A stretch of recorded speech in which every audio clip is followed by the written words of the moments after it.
ఒక ఊరు ఉండేదంట. ఆ ఊర్లో ఎక్కడో చివరిలో ఒక పేరెంట్స్ ఇద్దరు పిల్లలు ఉండేవారంట. వాళ్ళకి ఒక రోజు ఆకలి వేస్తుంది, కానీ వాళ్ళు 2 days అయింది తిని. వాళ్ళకి తినడానికి ఏమీ లేదని వాళ్ళ నాన్నగారు పనికి వెళ్ళి 2 days నుంచి వర్క్ చేసి ఒక రొట్టెని తీసుకొస్తారంట.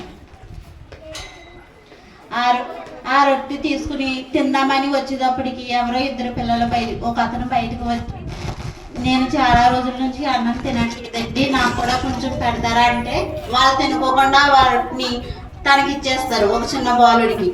అయితే వాళ్ళు 2 days నుంచి తినకపోయినా కానీ వాళ్ళు అలా సాక్రిఫైస్ చేస్తారు వాళ్ళ రొట్టెని. తర్వాత వాళ్ళు ఏం చేస్తారంటే రూమ్లో కూర్చుని ప్రేయర్ చేసుకుంటారు. అంతలోగా సడన్గా రూమ్ డోర్ లాక్ అవుతుంది. లాక్ అయినప్పుడు వాళ్ళు వచ్చి చూస్తే ఒక అతను వచ్చి, మీకు మంచి మంచి గిఫ్ట్లు కావాలా అని అడుగుతారు. ఏమీ వద్దండి, మా పిల్లలు తిని 2 days అయింది, కొంచెం ఏమైనా ఉంటే పెట్టండి అని అడుగుతారు. సరే అని ఒక చిన్న మొక్కను తెచ్చి ఇస్తారంట. అది కూడా వెండిపోయిన మొక్క, బాగా ఎండిపోయింది. దాన్ని నాటేటప్పటికి యేసుప్రభు గారి రూపంలో వచ్చి ఆ మొక్క మొత్తం గ్రీన్ కలర్లో అయిపోయి వాళ్ళకి ఆ మొక్క కూడా గోల్డ్ కలర్లో అయిపోతుందండి. ఇంకెప్పుడు ఏ లోటు అన్నది తెలియకోకుండా. అందుకే మనం ఉన్న దాంట్లో వేరే వాళ్ళకి ఇచ్చుకుంటే మనకన్నది ఎక్కువ ఇస్తాడు దేవుడు ఎప్పుడైనా. Okay, thank you.